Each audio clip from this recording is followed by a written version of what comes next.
শ্রী চৈতন্য মহাপ্রভুর 540তম আবির্ভাব তিথি শ্রীকৃষ্ণের দোলযাত্রা উৎসব উপলক্ষে নদিয়ার চৈতন্যভূমি নবদ্বীপ শহরে মহাপ্রভু পাড়ায় অবস্থিত বিষ্ণুপ্রিয়া দেবী সেবিত শ্রী শ্রী ধামেশ্বর মহাপ্রভু মন্দিরে প্রতি বছরের মতো এবছরও উৎসাহ উদ্দীপনার সাথে পালিত হচ্ছে শ্রীমন মহাপ্রভুর আবির্ভাব তিথি। চলুন দেখে নেব সেই ছবি। আপনারা দেখছেন নিউজ নদিয়া এক্সপ্রেস। চ্যানেলটিকে সাবস্ক্রাইব, লাইক, শেয়ার এবং ফেসবুক পেজটি ফলো করুন আর দেখতে থাকুন নিউজ নদিয়া এক্সপ্রেস।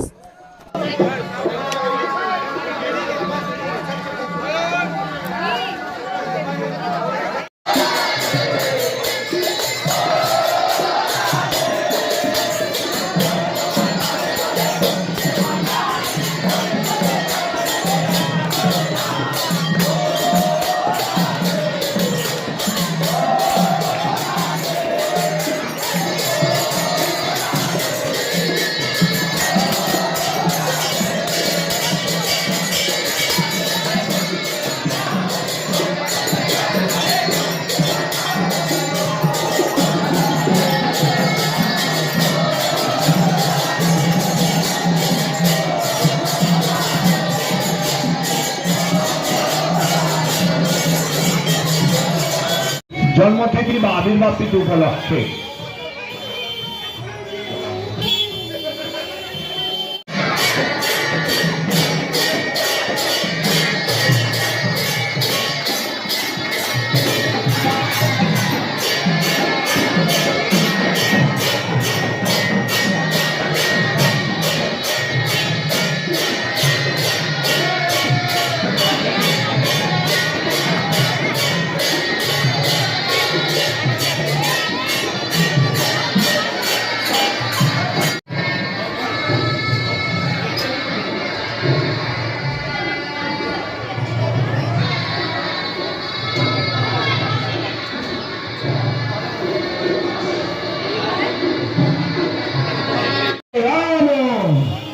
राम राम हरे हरे राधा रानी की श्रीमन महाप्रभु की गौर भक्त वृंद की राधे राधे निताई गौर हरि बोल। লাইনে দাঁড়ান, প্রসাদ পান। যারা পেয়েছেন এগিয়ে যান। হাতে যারা প্লেট পেয়ে গেছেন, প্রসাদ পেয়ে গেছেন, এগিয়ে যান। এবছর বিশেষ কি কি অনুষ্ঠান থাকছে এবং সময়সূচি নিয়ে একটু যদি বলেন। এই বছর মহাপ্রভুর 541তম শুভ আবির্ভাব তিথি। এই শুভ আবির্ভাব তিথি আমরা পালন করছি, অর্থাৎ গত একাদশী থেকে আমাদের অনুষ্ঠান শুরু হয়ে গিয়েছে। আর নবদ্বীপের ক্ষেত্রে এদের তাৎপর্য এই জন্য যে যেমন আজকের দিন ভগবান শ্রীকৃষ্ণের হোলি, তেমনি তার পাশাপাশি মহাপ্রভুর জন্মদিন।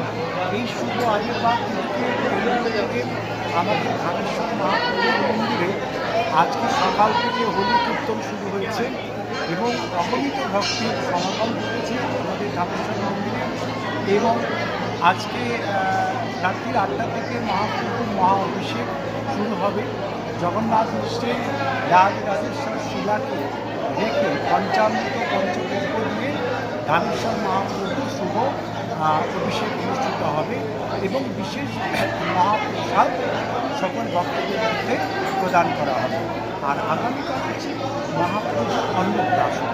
যেমন একটা বাচ্চা ছেলের অন্নপ্রাশনে সব কিছু বস্তু উপকরণ লাগে, ঠিক তেমনি মহাপ্রভুর অন্নপ্রাশনের ক্ষেত্রেও এখানে সেই ঝুমঝুমি, চুষিকাঠি, বল, ঝিনুক, বাটি এগুলো সমস্ত আমাদের পরম্পরা অনুযায়ী চলে এসেছে।